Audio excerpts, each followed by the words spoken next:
tiro meu olhar de ti e esqueço-me de orar. Mas quando negras nuvens vêm me ameaçar, ansioso elevo a voz a ti e ouves meu clamor. Preciso do Senhor. Quando o mar calmo estiver, preciso do Senhor. Quando o vento forte der, vindo provações ou não, quero estar em oração. Preciso do Senhor, sim, preciso.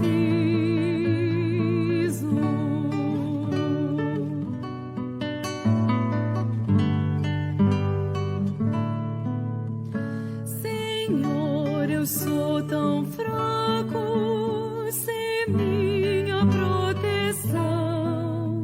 Sem ti não posso eu cantar, pois és minha canção. E se por meu orgulho confio só em mim, ensina-me humilde a depender de ti. Preciso do Senhor. Quando o mar calmo estiver, preciso do Senhor. Quando o vento forte der, vindo provações ou não, quero estar em oração. Preciso do Senhor, sim, preciso.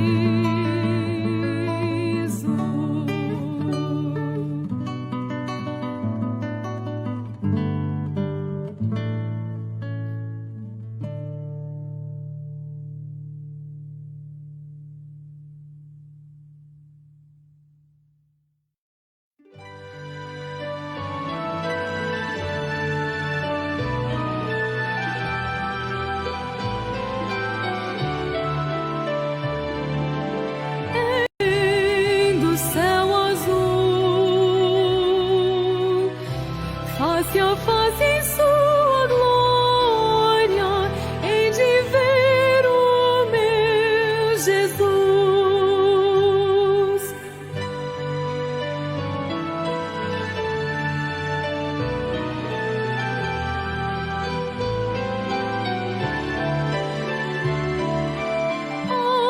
Através do véu escuro,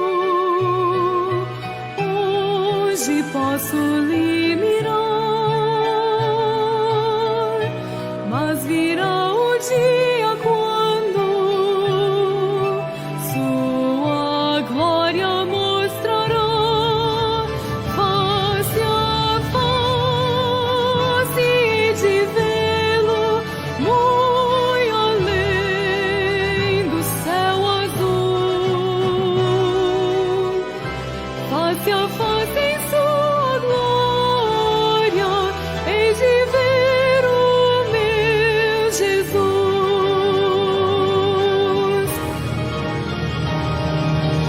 Face a face, que alegria para ver e conhecer, encarar com quem remiu-me e no seu amor viver. Face a face, de vê-lo muito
Olá, meus amados e queridos irmãos, que a graça e a paz de nosso Senhor e Salvador Jesus Cristo esteja com cada um de vocês. Grande bênção estarmos reunidos aqui esta noite, mesmo que de maneira virtual. Temos o privilégio de então adorar ao nosso Deus, louvar o nome do nosso Deus juntos. Salmo 107, versículo de número 1. Rendei graças ao Senhor, porque Ele é bom e a sua misericórdia dura para sempre. Graças a Deus pela palavra do Senhor, que é um grande conforto aos nossos corações. Vamos orar nesse momento? Quero convidar a cada um de vocês que abaixem suas cabeças e fechem os seus olhos. Nós vamos falar com o nosso Deus. Pai de amor, Deus de misericórdia, em nome de Jesus entramos em sua presença, agradecidos pela bondade do Senhor, pelas misericórdias do Senhor sobre nossas vidas. E queremos, ó Deus, pedir a Ti que nos dê um bom tempo, ajude-nos a nos aplicar, ó Deus, a entoar os louvores para o Senhor, que os hinos também falem aos nossos corações, a palavra do Senhor fale aos nossos corações, e que possamos, Pai de amor, não ter nenhum tipo de situação que venha tirar a nossa atenção, mas que nós possamos estar agora todo esse tempo com a atenção redobrada para ouvir aquilo que o Senhor tem para os nossos corações. Agradecemos por todos que estão conosco, aqueles que ainda chegarão, e somos gratos a Ti, em nome de Jesus, nosso Salvador amado. Amém. Muito bem, então, meus queridos irmãos, vamos para o nosso versículo, que nós falamos já na semana, pelo menos no domingo, falamos aí, pelo menos com os irmãos aqui da igreja, tentamos falar sem olhar, mas se caso você não consegue, não tem problema. Pode olhar aí na sua tela. Vamos lá? Bendito o homem que confia no Senhor e cuja esperança é o Senhor, porque ele é como a árvore plantada junto às águas, que estende as suas raízes para o ribeiro e não receia quando vem o calor. Mas a sua folha fica verde e no ano de sequidão não se perturba, nem deixa de dar fruto. Jeremias 17, 7 e 8. Deus abençoe sua palavra. Dei uma colada aí um pouco, porque às vezes tem um pouco de dúvidas, né? Mas sem problemas, meus queridos. Vamos então para os nossos hinos desta noite. Vamos cantar hinos hoje do HCC, Hinário para Culto Cristão. Começaremos então essa noite a cantar. Deixa eu ver aqui por que não está indo. Já sei, gente. Só um minutinho aqui. Vou só ficar na sua tela que eu esqueci de ligar o abençoado que passa os slides aqui. Então, vamos colocar aqui de novo. Nós vamos cantar então aos pés de Deus, 353 do HCC. Vou colocar aí para vocês e cantaremos então esses hinos maravilhosos, hinos do HCC. Eu estou abrindo aqui porque acabei esquecendo de apenas colocar os hinos de fundo aí. Então vamos lá, meus irmãos. Vamos cantar alegres este hino 353.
Muito bem, meus irmãos, às vezes o negócio não funciona.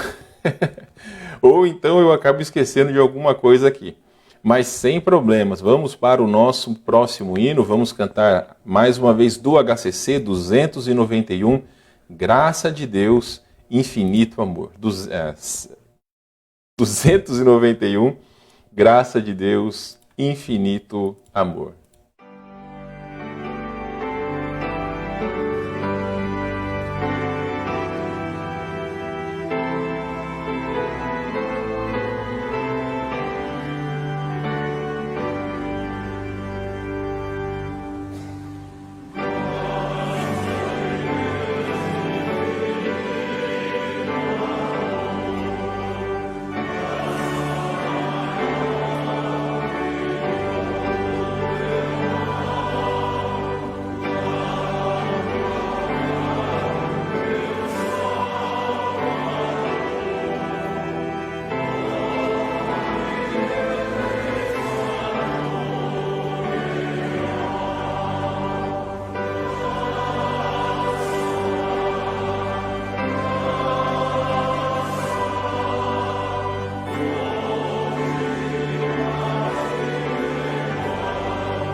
Amém, meus irmãos? Foram os dois primeiros hinos que cantamos então esta noite. Vamos brevemente para os avisos que já é de praxe aqui nas nossas transmissões e também nos nossos cultos.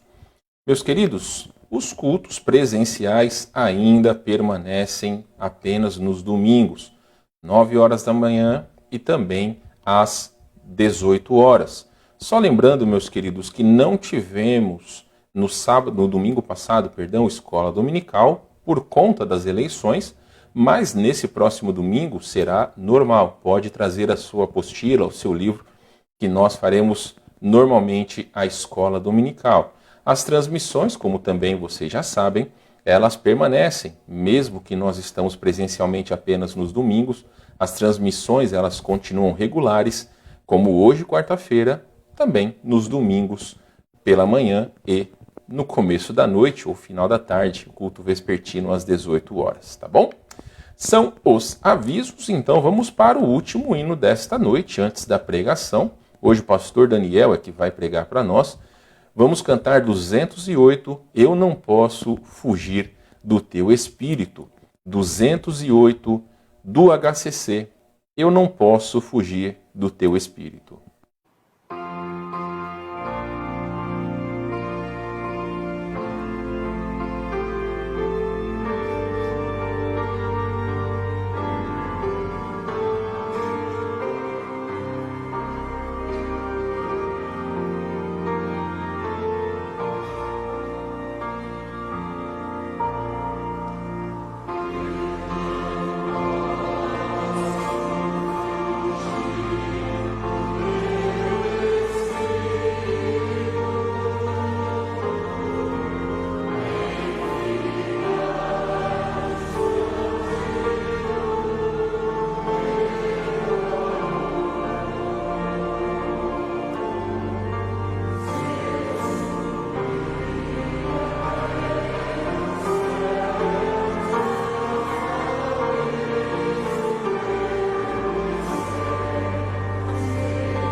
Amém.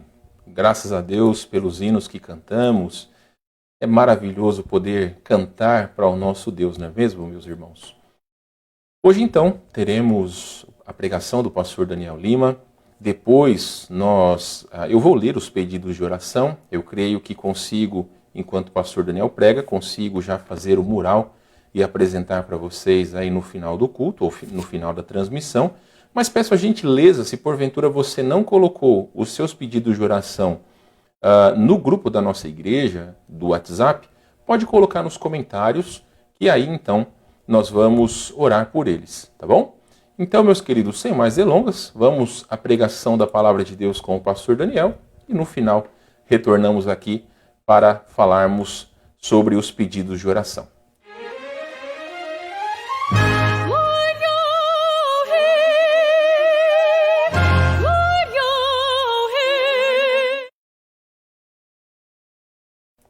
Assim como vocês notaram, tivemos um pequeno problema aqui, né? Deixa eu só ver aqui se tá bom. Agora eu creio que tá certo, gente. Eu fiz errado. Bom, agora eu acho que vai. Vamos tentar de novo? Agora sim, pregação do pastor Daniel. Boa noite, irmãos. Vamos para o tempo da mensagem nesse momento. Graças a Deus por tudo que já tem acontecido nesse culto de oração. Graças a Deus por estar participando, mesmo que remotamente ainda, né, nos nossos cultos de oração. É um privilégio, mais uma vez, abrir as Escrituras com os irmãos. Uma coisa que eu tenho percebido, né, tempos, é o quanto é difícil para as pessoas ouvirem as outras pessoas, né? Eu não sei se você tem essa experiência bem viva na cabeça, eu creio que sim, quase todos nós temos. Quando nós moramos na cidade, nós estamos sempre cercados de muito barulho. Existe muito barulho em qualquer lugar que nós estejamos. Eu não sei se aconteceu já com você alguma vez em que você estava na sua casa assistindo televisão tranquilamente e o volume estava numa altura que você estava ouvindo, não estava extremamente alto, mas, né, estava adequado para o momento. Por algum motivo você acabou dormindo no meio disso. Estava assistindo um filme, um programa qualquer, você dormiu. Quando você acordou, você com certeza não alterou o volume da televisão durante o seu sono, a não ser que você seja sonâmbulo, que é uma coisa mais rara. Mas quando você acorda, você percebe que aquele som está muito estridente, está muito mais alto. Por quê? Porque o som da cidade começou a se aquietar. Os sons começaram a ir embora. E você começa a conseguir até ouvir outras coisas que você não ouviria durante o dia. Outra coisa que muitas pessoas têm essa experiência é de na cidade você tem sempre esses barulhos urbanos, de carro, de moto, de ônibus e assim por diante, de construção. E quando você vai para o interior, você fica aquela paz, aquela calma, você consegue ouvir os passarinhos, você consegue ouvir a correnteza da água, tudo porque lá você já não tem aqueles mesmos sons que você tem numa cidade normal. Eu acredito que algumas vezes, quando nós vamos estudar a Bíblia, nós também temos um certo tipo de barulho que nós ouvimos. O que são esses barulhos? São ou outras mensagens que nós já ouvimos, ou opinião de outras pessoas, ou opinião da própria cultura que nós estamos inseridos. Mas a gente tem esse monte de barulho e quando você vai entrar nas escrituras, você vai ouvir o que as escrituras estão dizendo para você, você já vai com esses barulhos que estão te atrapalhando para realmente ouvir o que a palavra de Deus está dizendo. E nessa noite, eu gostaria de estudar com os irmãos uma passagem em que Jesus confronta os seus ouvintes, perguntando o que vocês têm ouvido? O que vocês têm ouvido? E no livro de Mateus, que é o livro que nós vamos trabalhar hoje, nós vamos enxergar Jesus por 4 vezes durante o Sermão do Monte, o sermão mais famoso, acredito, a coleção de sermões mais famosos de Jesus, e ele fazendo este questionamento aos seus ouvintes. O livro de Mateus é um livro muito interessante, porque ele é um livro que ele é focado, né? Ele foi estruturado para que ele pudesse estar levando ao conhecimento dos judeus, do povo de Jesus, que ele realmente era o Messias que havia sido prometido. Mateus ele é o autor do Novo Testamento que mais faz alusões a passagens que prediziam a vinda do Messias. Mas algo que é interessante são os paralelos que Mateus faz. Mateus ele é muito pensador, ele é uma pessoa muito lógica, uma pessoa muito bem estruturada em tudo que ele faz, e ele realmente faz essas alusões para provocar a mente dos seus ouvintes de uma maneira que eles ficassem atentos a tudo aquilo. Você lê Mateus, você vai ver que existem histórias de Mateus que estão uma na sequência da outra, mas que se você for ler em outros livros, você vê que ela está um no capítulo 6, outro no capítulo 9, E até daqui a pouco você fica confuso, mas por que essas duas informações estão aqui? E depois, nos capítulos seguintes, você vai ver uma outra coisa que em outro livro estaria anterior àquela história. Por que isso acontece? Porque Mateus tinha o propósito justamente de aglutinar com uma razão lógica de ensinar o que ele queria transmitir aos seus ouvintes. Ele não está tentando enganar ninguém, ele não está tentando achar um esquema para tentar dissimular o pensamento das pessoas, mas ele quer simplesmente colocar de uma forma lógica, em que o judeu pudesse enxergar aquilo de uma maneira bem clara. E se nós pensarmos bem, e nós analisarmos, nós vamos ver alguns paralelos já de cara.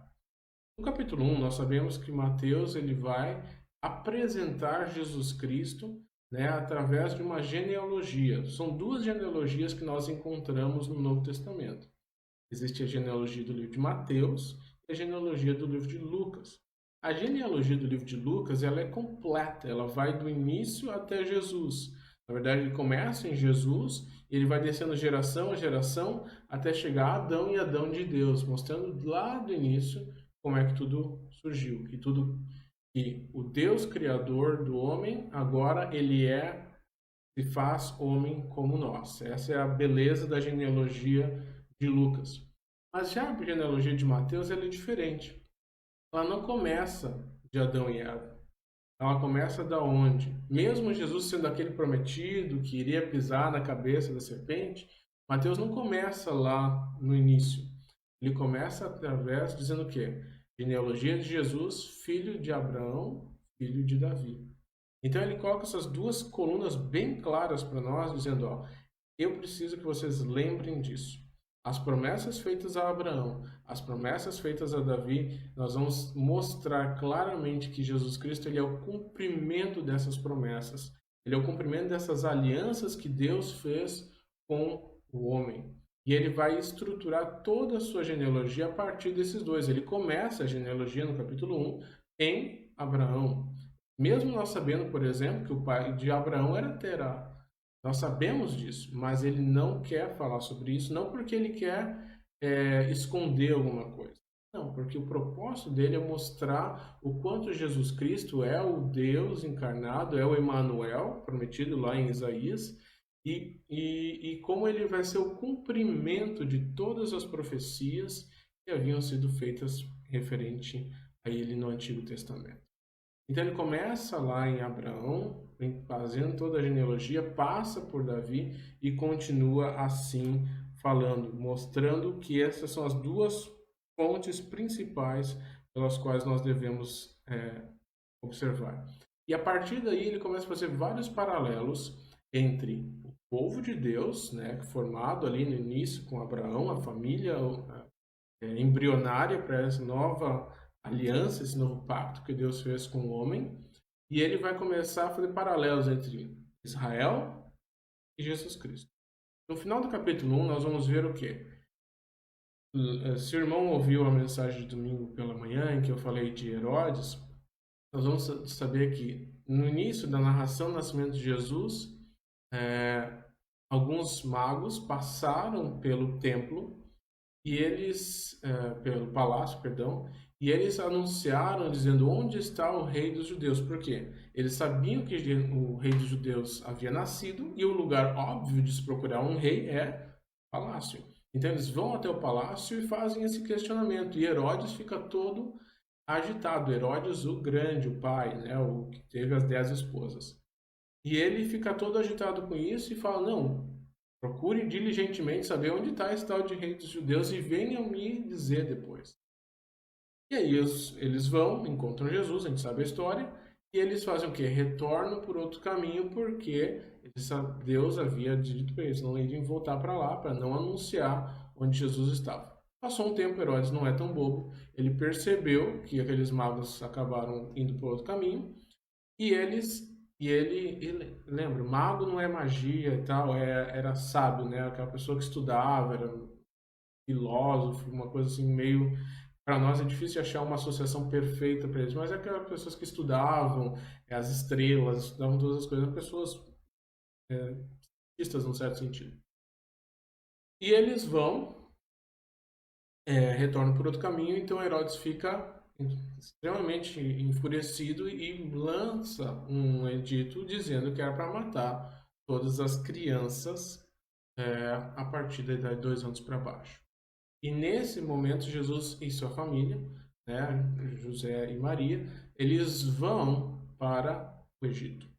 Ele cresce lá, passa um tempo lá e voltam depois para Israel, fazendo uma associação agora clara entre Israel, o povo dele, que também cresceu no Egito, e que ele sai do Egito em rumo à terra prometida. Da mesma forma como Jesus, ele cresceu um tempo no Egito e volta para a terra de Israel, mas muito mais com qual propósito? De anunciar a futura terra prometida ao seu povo, a terra que ele está trazendo, né, a esperança do novo céu e nova terra. Então ele é tirado do Egito assim como o povo de Israel. Depois disso, no capítulo de número 2, nós vamos encontrar Jesus, né? Então o irmão pode acompanhar comigo ali, né? Vamos no capítulo número 2, isso, desculpa. No capítulo número 3, nós vamos ver Jesus sendo batizado. Temos a cena clássica em que João vai batizar Jesus, desce um pombo sobre Jesus e ouve-se uma voz dizendo: "Esse é meu filho amado em quem me comprazo". E Jesus ali agora, o paralelo que se faz é da mesma forma como Israel passou pelas águas, ele passou pelo Mar Vermelho, passou pelo Rio Jordão para poder entrar na Terra Prometida, da mesma forma Jesus Cristo também. Ele passa pelas águas do Jordão, um símbolo, uma associação entre o povo de Israel e, mais uma vez, o Senhor Jesus Cristo. No capítulo de número 4, nós vemos que Jesus é conduzido ao deserto. Ele passa 40 dias e 40 noites no deserto, sendo tentado por Satanás em todas as coisas possíveis, né? Nós sabemos as 3 áreas que Jesus foi tentado. Ele foi tentado nessas 3 áreas principais. Então ele realmente foi tentado em todas as coisas.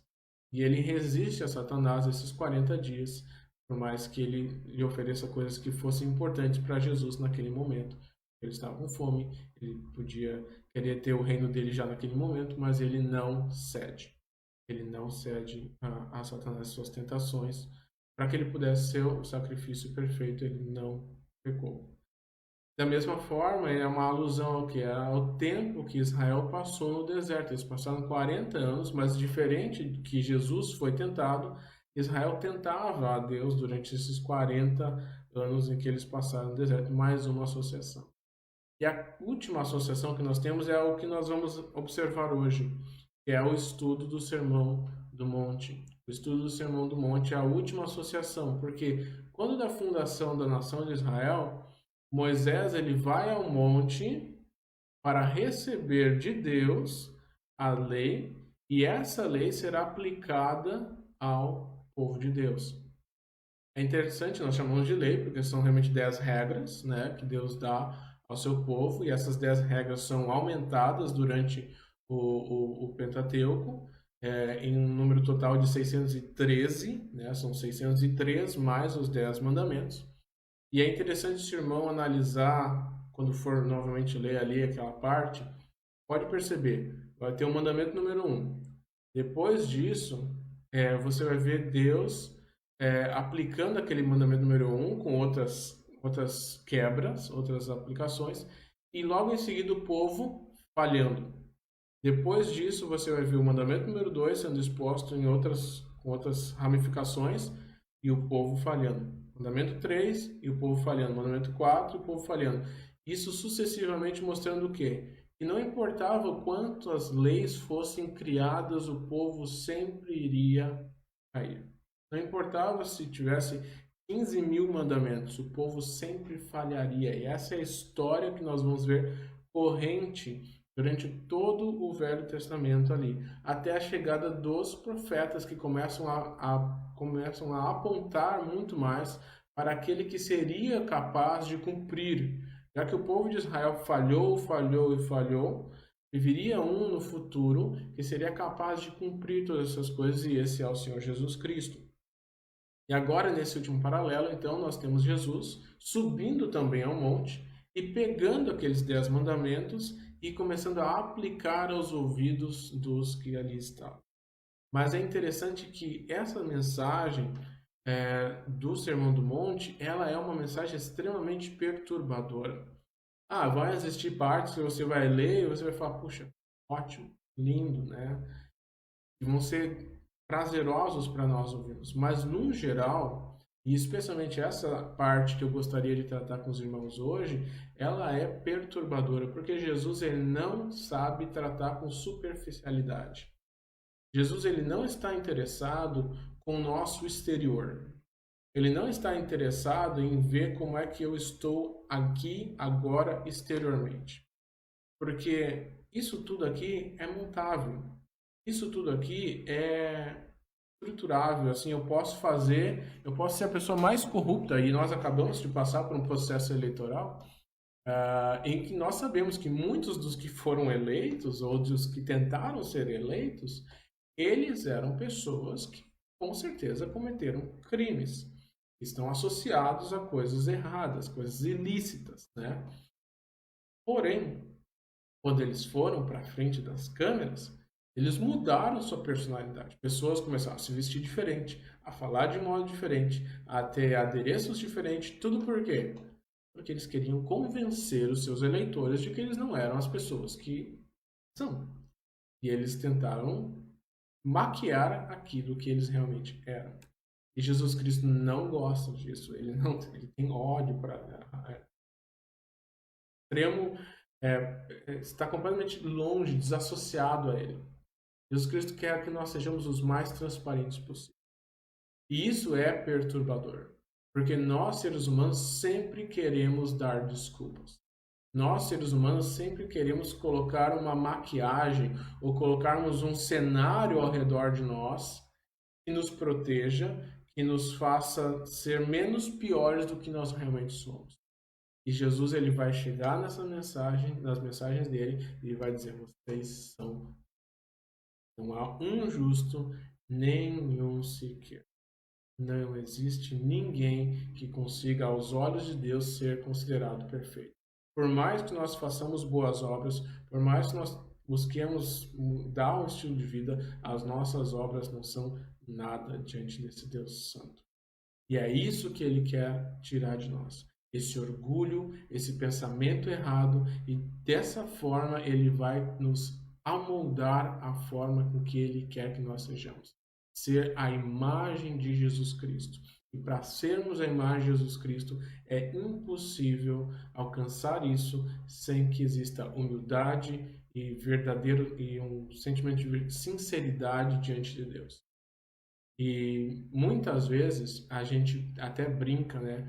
A gente usa um termo chamado sincericídio. Ou seja, você é tão sincero que você acaba se queimando com aquilo.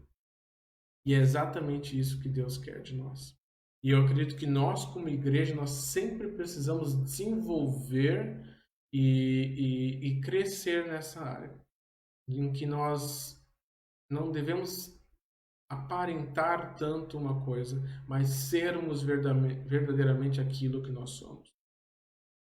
As nossas falhas devem ser mais expostas. Nós temos alguma razão que nós tentamos disfarçar quem nós realmente somos. Nós tentamos colocar uma máscara, não essa de proteção hoje para não transmitirmos o vírus, mas uma máscara de quem nós não somos. Uma aparência, uma espiritualidade, tudo de alguma coisa que nós não somos. E Deus quer tratar dentro de nós todas essas coisas.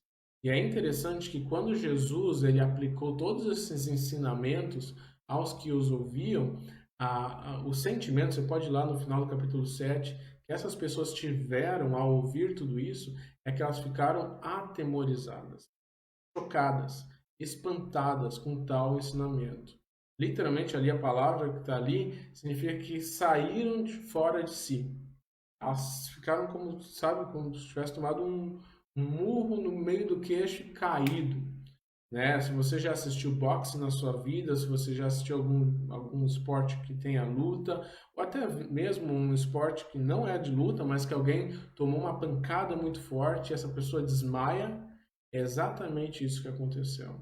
Eu lembro que quando eu estava ainda no primeiro grau, né, na minha época chamava primeiro grau, hoje em dia se chama ensino fundamental, eu sempre gostei de jogar no futebol no gol, né?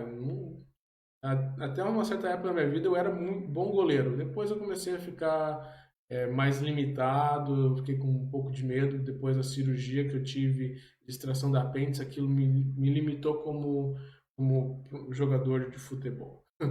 Mas eu lembro que uma vez a gente estava jogando bola e eu tinha um professor que amava jogar futebol com a gente. Amava jogar futebol com a gente.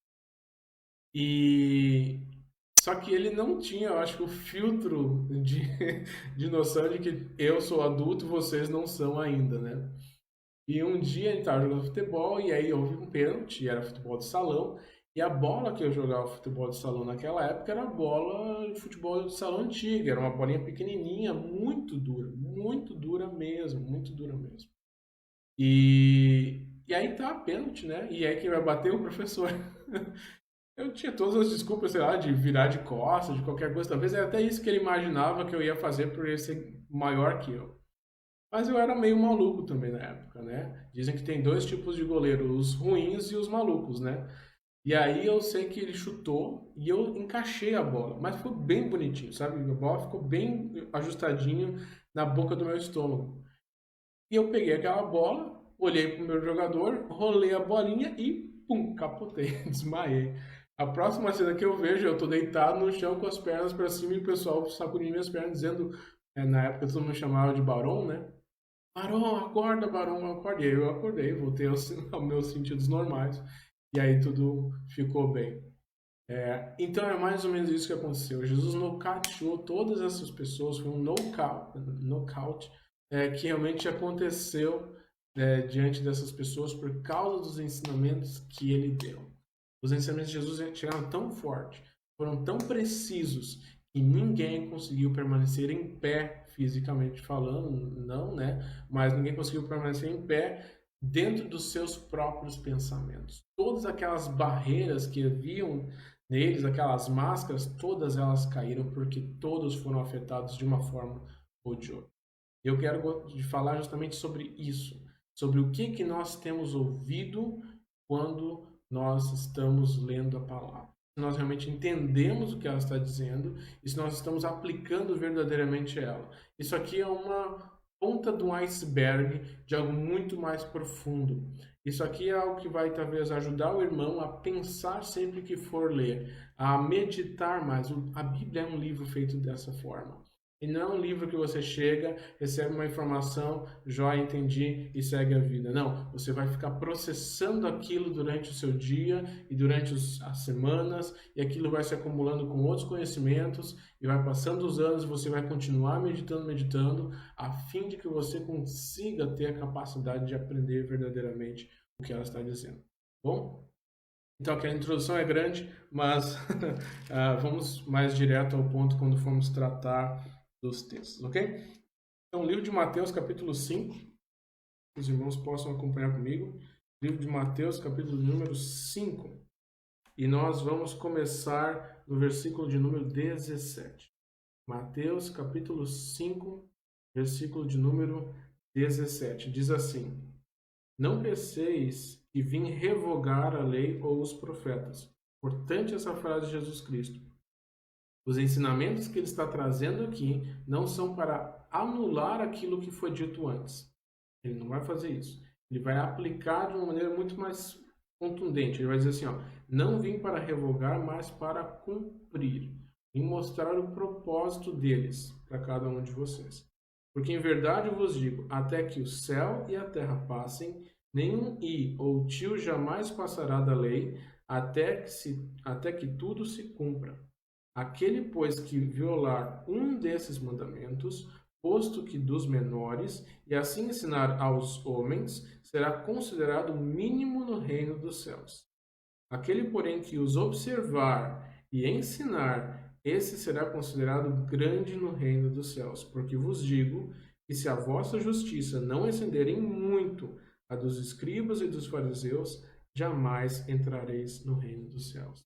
Então aqui ele quer mostrar claramente isso. E não é o exterior, Não é a aparência de uma vida com Deus que conta. É uma vida com Deus que conta.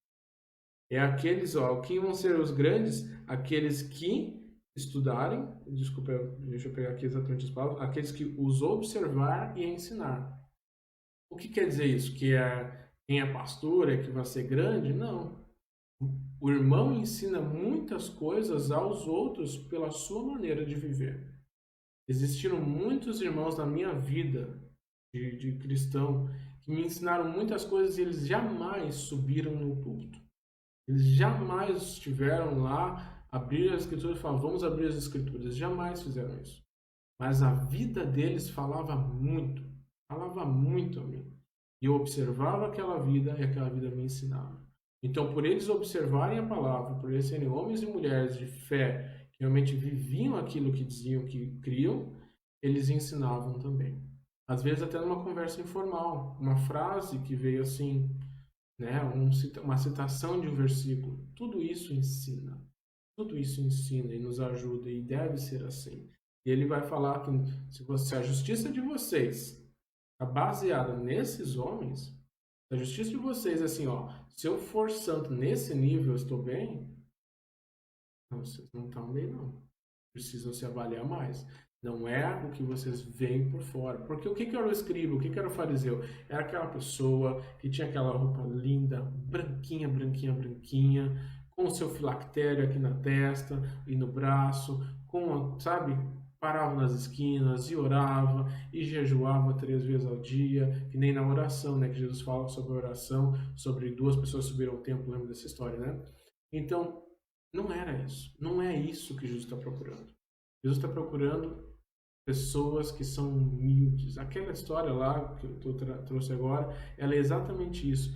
O homem que foi aceito, que desceu justificado, foi aquele que bateu no peito e disse: "Ser misericordioso para mim", né? Eu tô tentando lembrar a palavra que tinha numa outra versão, ser propício a mim, pecador. Então nós precisamos ter justamente isso. Nós temos essa humildade diante de Deus, sermos quem nós somos, né? Não, sabe? Não, isso não significa agora que todo mundo vai chegar na igreja com um carinho assim. Não, não.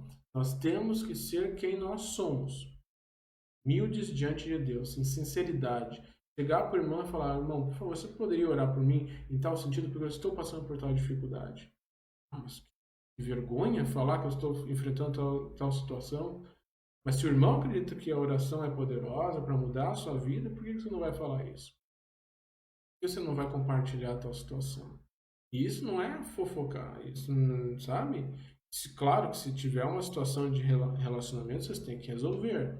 Mas eu estou dizendo que quando pedir ajuda, auxílio, sabedoria, às vezes a gente pede sabedoria sem contar a história, né? Você vai contando as coisas e não precisa entrar em detalhes. Mas você está sendo sincero porque você só quer preservar as pessoas envolvidas na história, mas você não está querendo ludibriar com quem você está conversando, tá?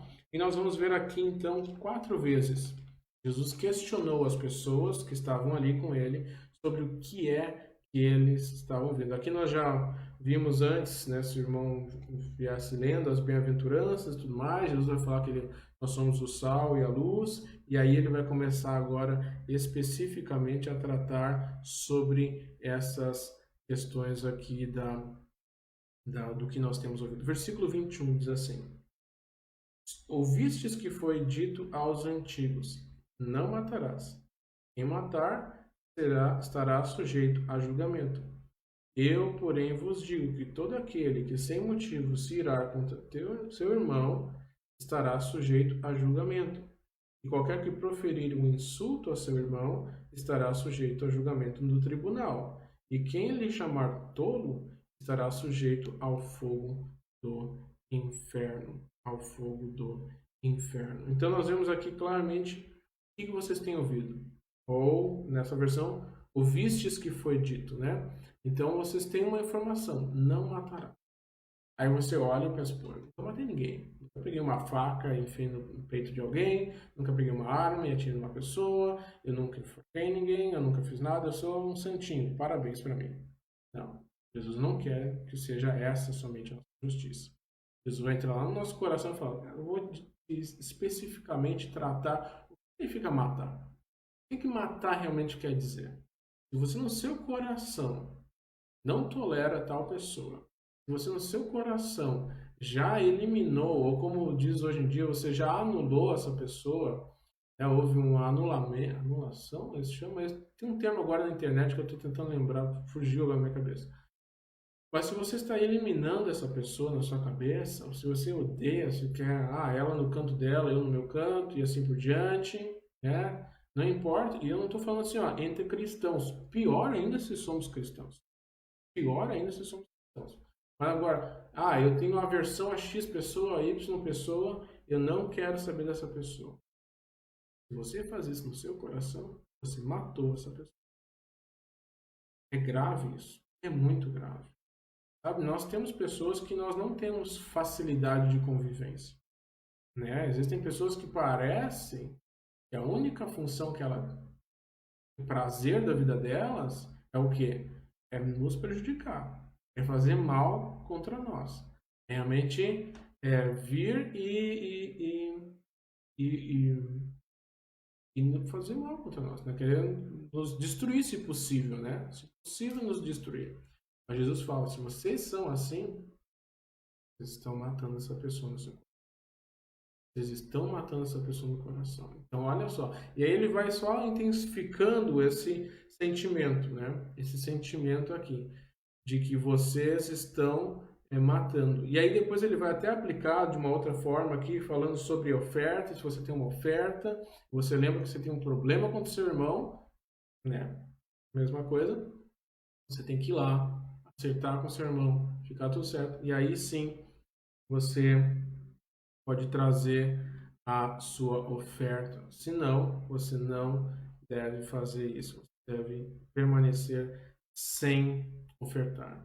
Então nós precisamos entender que o nosso coração, que nós temos lá dentro, o ódio que às vezes nós nutrimos contra pessoas que fazem mal contra nós, sabe?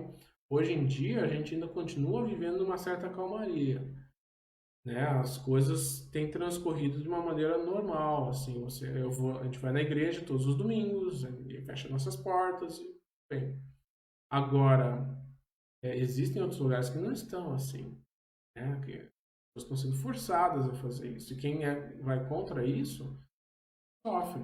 Recentemente, no nosso país, não precisa ir para outro país não, né, mas no nosso país, um pastor, né, de uma outra denominação, ele foi preso por estar pregando praça pública. Abuso de autoridade. Ninguém podia fazer isso. Ou mesmo outra situação bem simples, bem no início da pandemia, pessoas foram presas porque foram à praia. Pode. Contra as regras. E aí agora que vocês vão fazer o quê? O que a gente vai fazer? A gente vai odiar essas pessoas? Não. Tem que amar essas pessoas. A gente tem que orar por essas pessoas. Nós não sabemos quem vai ser o nosso futuro prefeito. Daqui a 2 semanas vai ser escolhido. Pode ser o Melo, pode ser a Manuela. Agora, eu tolero um e odeio o outro. Ou eu odeio os dois, ou sei lá o que você pensa. Você vai não orar por essa pessoa? Claro que não. Nós temos que orar por ela. Né? Eu até acho assim que, no meu pensamento, vamos dizer assim, dos dois eu enxergo como mais extremista a Manuela nos seus posicionamentos, né? O Melo é mais aquela linha de centrão, né? O partido dele é assim. E o partido da Manuela é comunista, tarará. Eu não estou dizendo que você deve votar nela ou não, não é essa a minha intenção. Agora, e se ela vence? Você não vai orar por ela? Você vai odiar ela? Você vai praguejar contra ela? Já imaginou se todos nós orarmos para que Deus converta uma pessoa como ela? Porque a Manuela, querendo ou não, ela é uma pessoa de firmes convicções. Você pode não concordar com suas convicções, o que eu acho totalmente aceitável.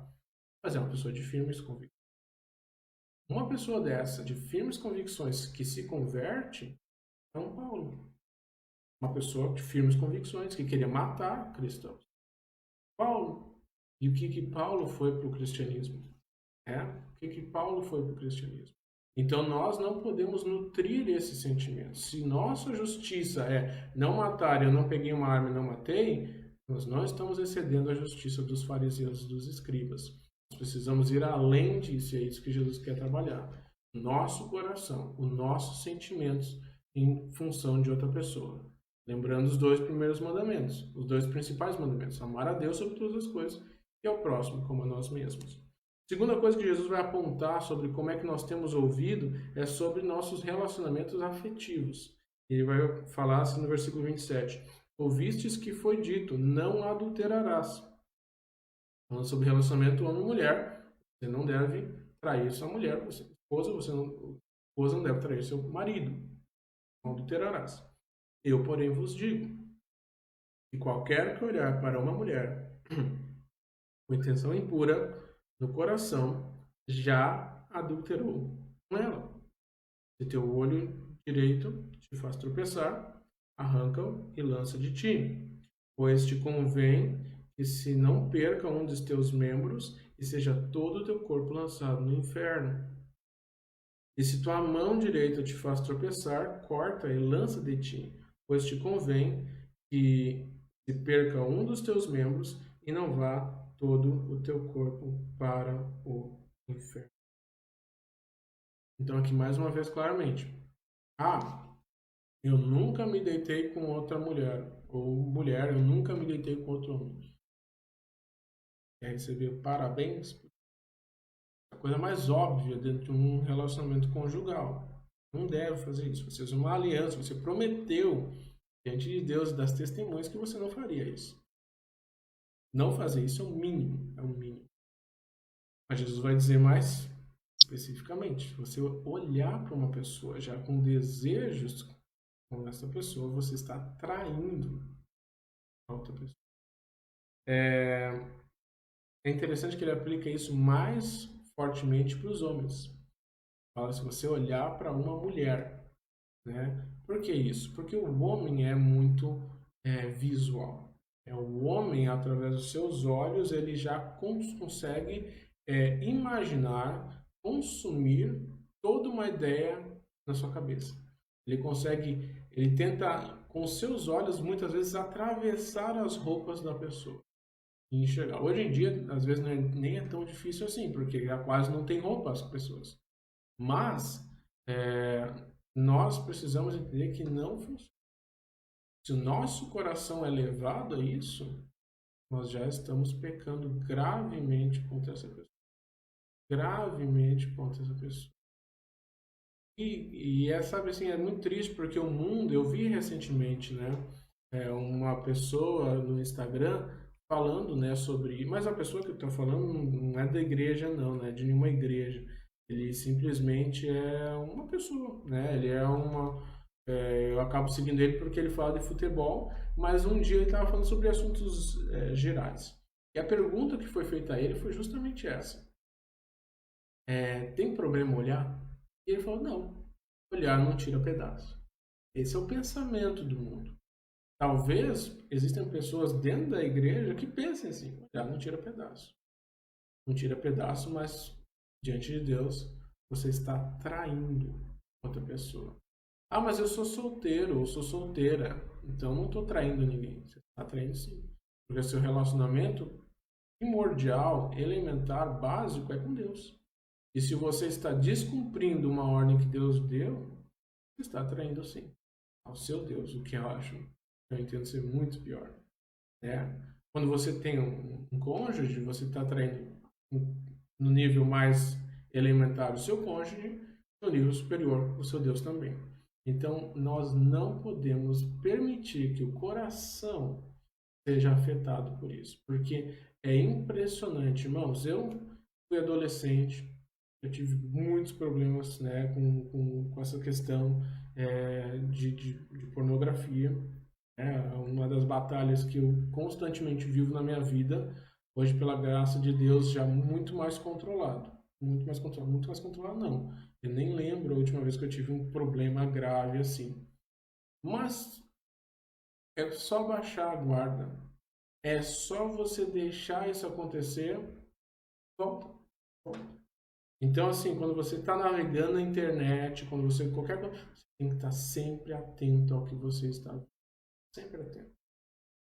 E Satanás, ele é muito perspicaz, ele sabe como aguçar, ele sabe o que fazer, ele sabe como atiçar, ele sabe como fazer com que nós venhamos a cair. Jesus Cristo está dizendo, olha, não é assim. Não leve os relacionamentos nesse nível superficial. Saiba que dentro do seu coração, dentro da sua mente, o que você está pensando já pode ser considerado, ou já pode não, já é considerado uma traição diante de Deus. A outra vez que Jesus Cristo vai falar sobre o que você tem ouvido é o que nós dizemos, o que nós temos no versículo 33, quando ele diz: também ouvistes que foi dito aos antigos: não jurarás falso, mas cumprirás rigorosamente com o Senhor todos os teus juramentos. Eu, porém, vos digo: de modo algum jureis, nem pelo céu, por ser o trono de Deus, nem pela terra, por ser a estrada de seus pés, nem por Jerusalém, por ser a cidade do grande rei, nem jures pela tua cabeça, porque nem podes tornar um cabelo branco ou preto. Seja, porém, a tua palavra sim, sim, não, não. O que passar disso vem do maligno. Então, nós vemos aqui claramente que Jesus Cristo agora quer entrar no assunto sobre nossa sinceridade. Como nós tratamos através das nossas palavras. O que Jesus está querendo trazer aqui é um debate que existia na época dele.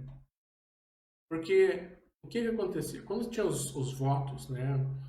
Você vai ler os 10 mandamentos, fala: não dirás o nome do Senhor teu Deus em vão. E aí, então, as pessoas entendiam que eles não podiam falar pelo nome de Deus. Então, o que eles faziam? Eles começavam a usar nas suas... para dar mais peso às suas palavras, eles não podiam falar... Vamos voltar do início. Deixa eu pegar o raciocínio do início. As pessoas queriam fazer um trato. Então, eles não podiam dizer simplesmente assim, eu vou pagar isso em 10 dias. Para a pessoa ter uma certa vantagem, para que a outra pessoa ficasse mais comovida com isso, que eles falavam: em nome de Deus, eu prometo que vou fazer isso em 10 dias. Aí as pessoas falam: o nome de Deus no meio, né? Ele vai cumprir em 10 dias. Então ele pegava toda aquela coisa dele, daquela insegurança, de daquele ser humano falho que ele era, colocava Deus no meio e consertava. Isso era colocar o nome de Deus em vão, né? Você colocar numa coisa que é quebrado, que é o seu juramento, o nome dele. E aí ele fala: não pode fazer isso. Levíticos 19 fala sobre isso também. Então, o que eles falam? Não, então não vamos falar sobre o nome de Deus. Vamos falar sobre coisas associadas a Deus. Então eles não juravam por Deus. Eles falavam assim: eu juro pelos céus que eu não vou fazer isso. E aí Jesus está falando isso: não jura pelo céu, porque lá é onde está o trono de Deus. Eu juro pela terra. Não fala pela terra, porque aqui é onde está o estrado de Deus. Então ele está dizendo o quê? Não jure por coisa nenhuma, porque você não precisa dar mais peso às suas palavras. O que Jesus está querendo dizer assim vocês ouviram que vocês não devem jurar, não jurarás falso. Então ele está dizendo: não é para jurar nada, você não precisa dar uma palavra a mais, colocar um certo penhor nas tuas palavras. As suas palavras têm que ser as suas palavras. Você tem que dizer o que você disse. Se você vai vai fazer uma coisa, você tem que cumprir com o que você disse, simplesmente porque você disse. Não porque você está tentando colocar uma máscara, uma coisa além, um peso, evocando um peso sobre si. Existem pessoas que falam: não, eu conheço tal pessoa, essa pessoa é importante, tarará, e aí eles tentam trazer a importância daquela pessoa que eles conhecem para dar mais peso ao que eles estão dizendo. Não, porque eu sou uma pessoa importante, tarará, porque eu falei com fulano, ciclano, e aí você tenta trazer o peso de outras pessoas nas suas palavras, para que as pessoas deem mais credibilidade ao que você está dizendo. E o que Jesus Cristo quer que nós sejamos é o quê? Transparentes. sinceros. Se eu sei, eu digo que não sei. A gente tinha um quadro antigamente, né, humorístico. Se eu sei, eu digo não sei. Se não sei, eu digo que não sei. É isso que Jesus Cristo quer de nós.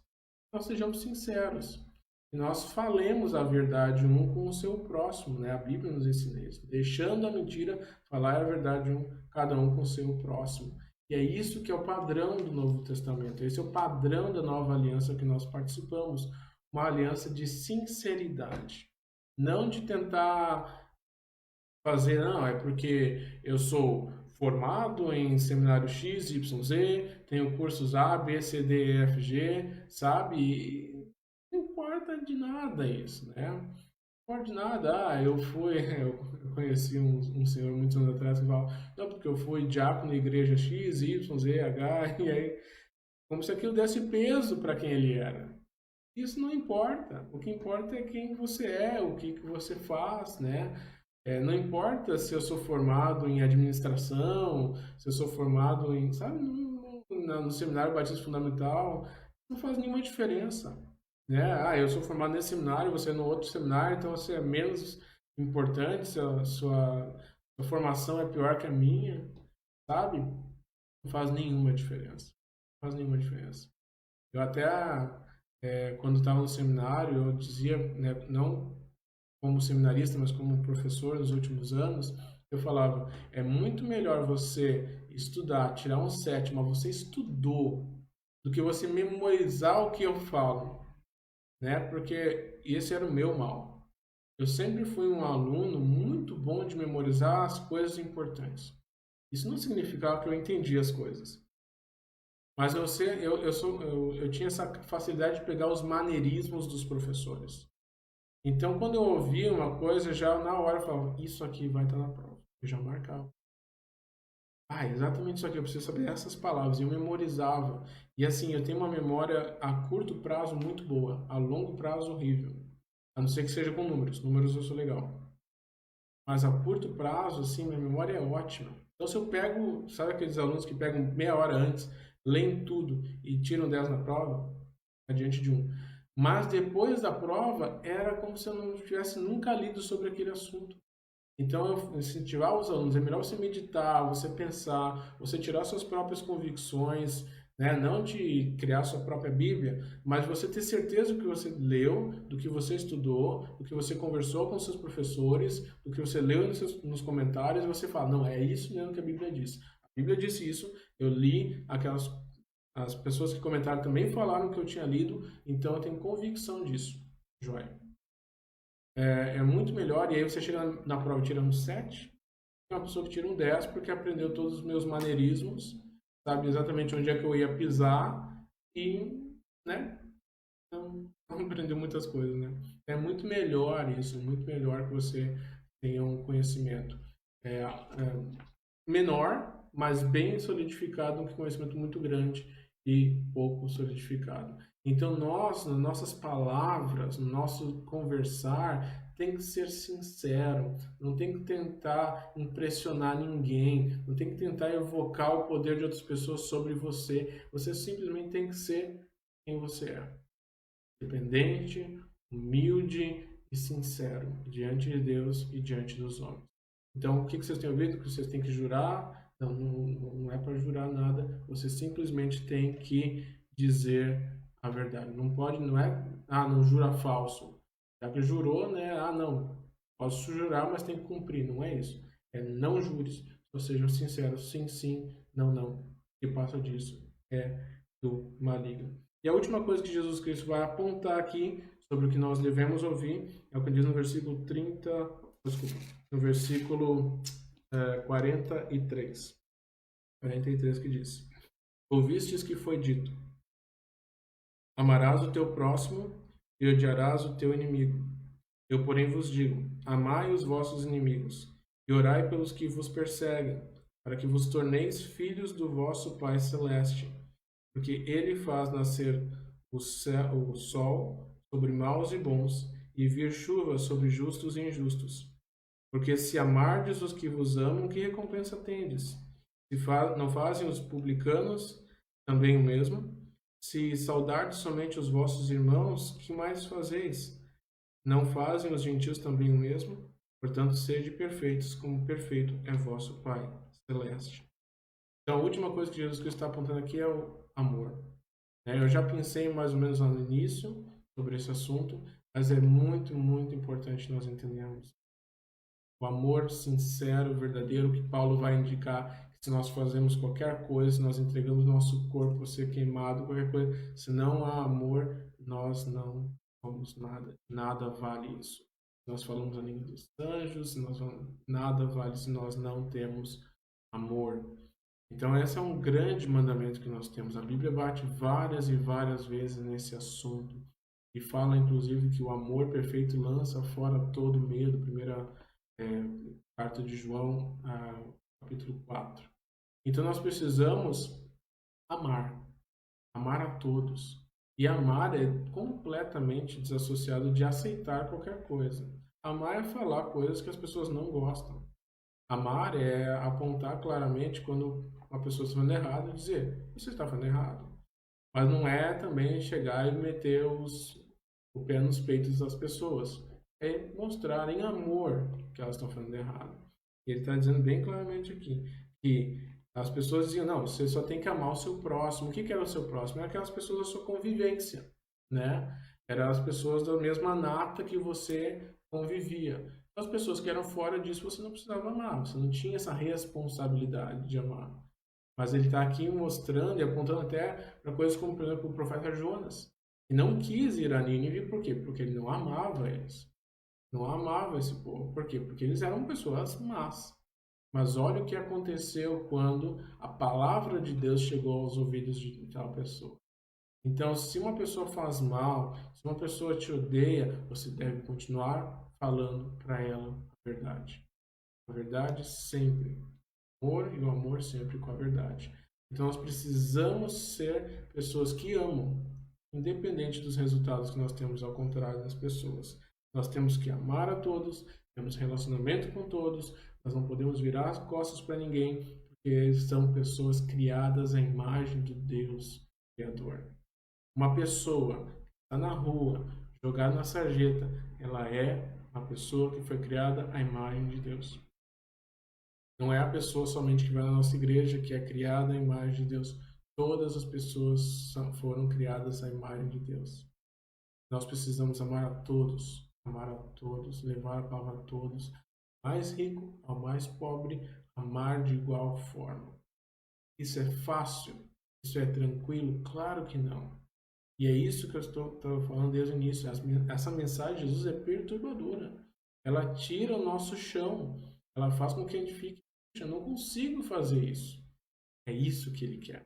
E ele coloca assim, sabe aquela o último ponto assim para dizer assim, ó, só mais uma coisinha antes de eu sair, eu só queria deixar mais uma informaçãozinha, versículo 48, sede perfeitos, como o vosso Pai é perfeito. Agora acabou. Se você conseguiu se esquivar de todas esses o que foi dito, né, o que vocês têm ouvido, e chegou aqui no final achando, tranquilo, eu amo quem me odeia, eu oro por quem me odeia, eu nunca traí, eu nem olho para as outras pessoas, sabe, se você passou ileso em tudo isso, então deixa eu colocar mais uma coisinha para você, seja perfeito, como Deus é perfeito. Acabou, né? Não tem mais o que argumentar. Todos nós vamos nos dobrar diante de Deus. Todos nós devemos nos dobrar diante de Deus em posição de humildade, em posição de sinceridade, em posição de dependência. Nós não fomos criados para sermos independentes. O grande erro do Éden foi comer a árvore do conhecimento do bem e do mal para que nós pudéssemos ter a capacidade de decidir o que é bem e mal, tentando ser independente desse grande Deus. Esse foi o grande erro do Éden. E hoje, até hoje, nós tentamos fazer isso sempre. Definimos o que é bom, o que é ruim, baseado nas nossas próprias convicções. E Deus quer nos humilhar e falar, vocês precisam tirar essas convicções daqui. É desse livro que vocês precisam tirar essas convicções. Então, irmãos, o que vocês têm ouvido? Quais são os barulhos que estão interferindo a sua capacidade de entender o que a palavra está dizendo? Elimine isso de você. Tire esses sons, esses barulhos e se foque na palavra. Leia a Bíblia. Medite o que a Bíblia diz. Guarde ela no coração para não pecar contra Deus, sabe? E seja sincero. Deixe de ser orgulhoso. Deixe de tentar transparecer uma coisa que você não é. Seja sincero. Fale os seus pecados para o seu próximo. E não com o intuito de escandalizar a todos. Mas até para pedir ajuda. Para pedir que as pessoas possam te ajudar.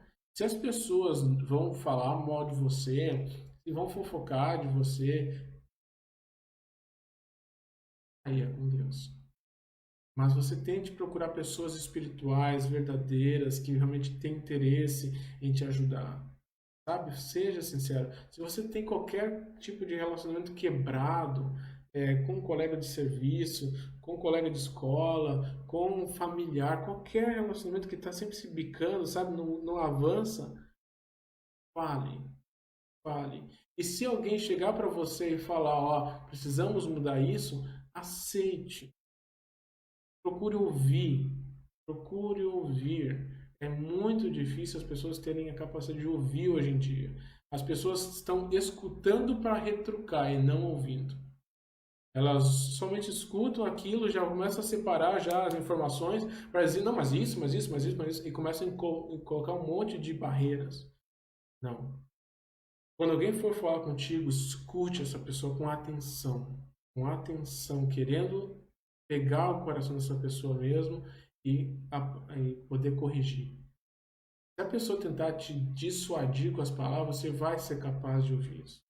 Mas seja sincero, confie em Deus, sabe? Dependa dele, ele vai realmente reformar e transformar esses relacionamentos para a glória dele. E que coisa linda vai ser a igreja de Cristo realmente sendo sal e luz, porque nós somos diferentes. A luz é completamente diferente das trevas, o sal é completamente diferente de coisas que não têm sabor nenhum. E nós devemos ser assim. Deus nos abençoe, tenhamos todos um bom o restante de semana e até o culto no domingo. Muito bem, então, meus queridos irmãos, grande bênção a pregação dessa noite do pastor Daniel. Realmente informações preciosas e precisamos aplicar, né? Aplicar a palavra de Deus em nossas vidas a fim de que não só tenhamos mais felicidade ao viver nesse mundo tão terrível, mas principalmente porque nós amamos o nosso Deus. Nós poderemos fazer a diferença na vida daqueles que estão ao nosso redor a partir do momento que nós estamos servindo melhor ao nosso Deus. Amém? Muito bem, então, meus queridos, eu colocarei aí na sua tela, deixa eu só ajeitar aqui direitinho, vou colocar aí na sua tela os pedidos de oração que foram feitos, deixa eu só colocar aqui direitinho. Talvez, irmãos, eu acho que eu vou deixar aqui um pouquinho maior, que aí vocês podem ver para não ficar tão pequeno, tá bom? Mesmo que eu desapareça da sua tela, você vai ouvir a minha voz. Então, meus irmãos, os pedidos de praxe, sabedoria aos governantes, vida espiritual, saúde e sustento dos irmãos em Cristo, também saúde e sustento dos pastores e missionários, profissionais da saúde, principalmente os nossos queridos Jorge e Simone, que são aqui da nossa igreja.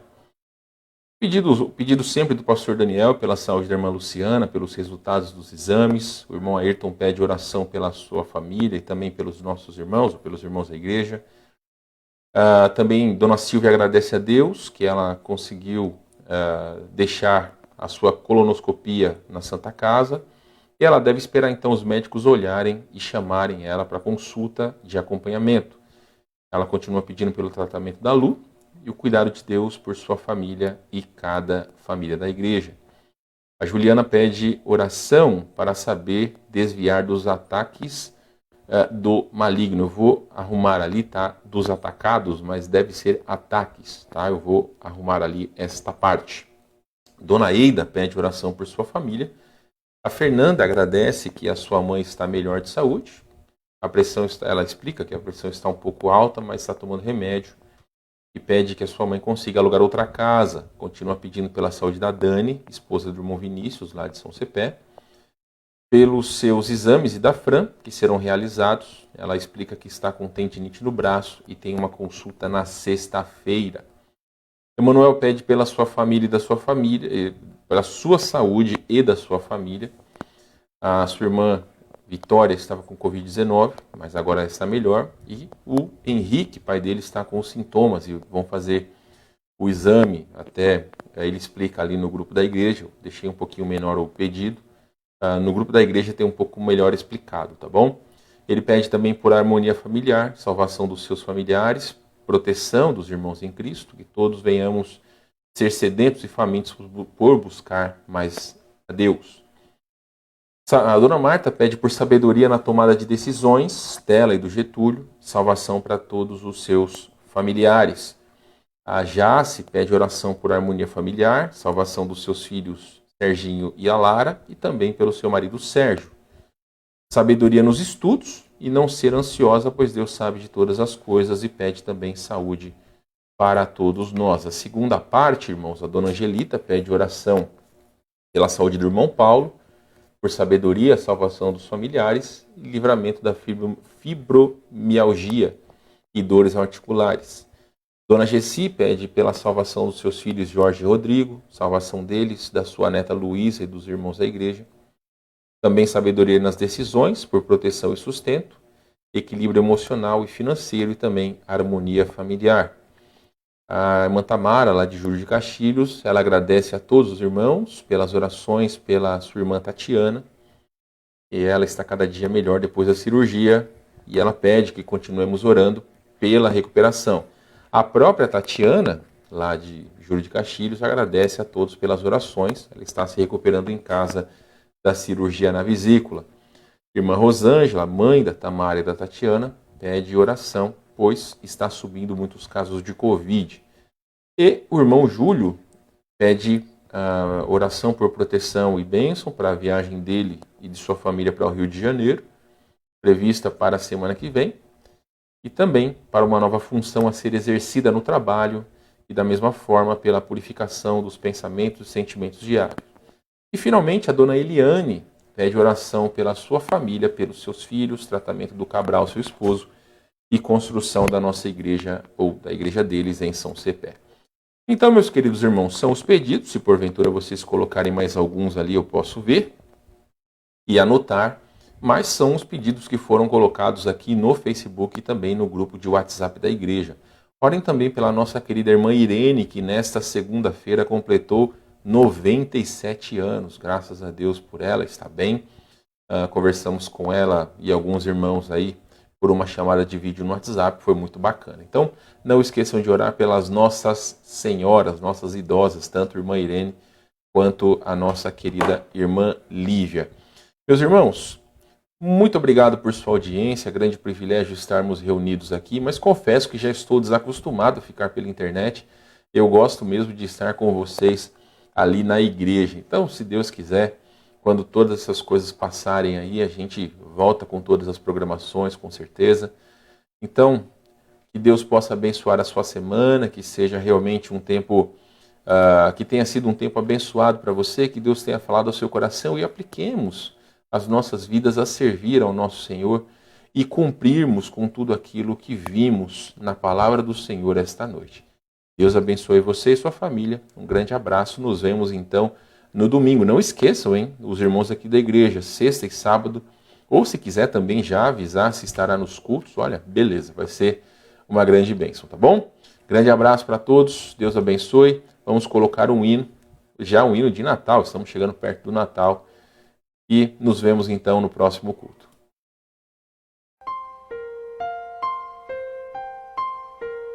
Eis o menino de Belém, que é digno de louvor, a quem os homens com desdém desprezam sem temor. Cante aleluia, aleluia.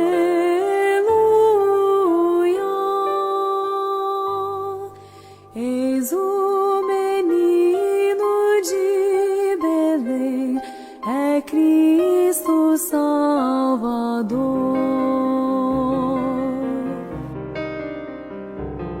Da Galileia o rapaz, humilde desde o nascer,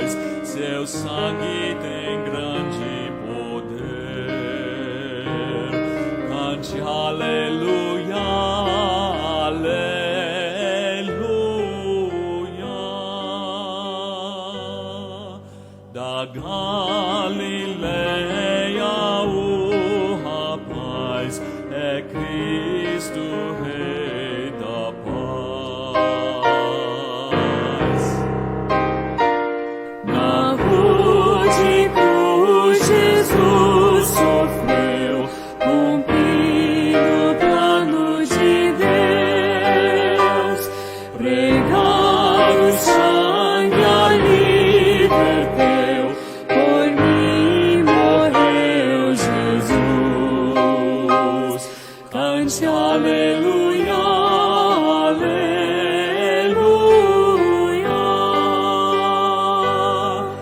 Na rude cruz Jesus sofreu por mim.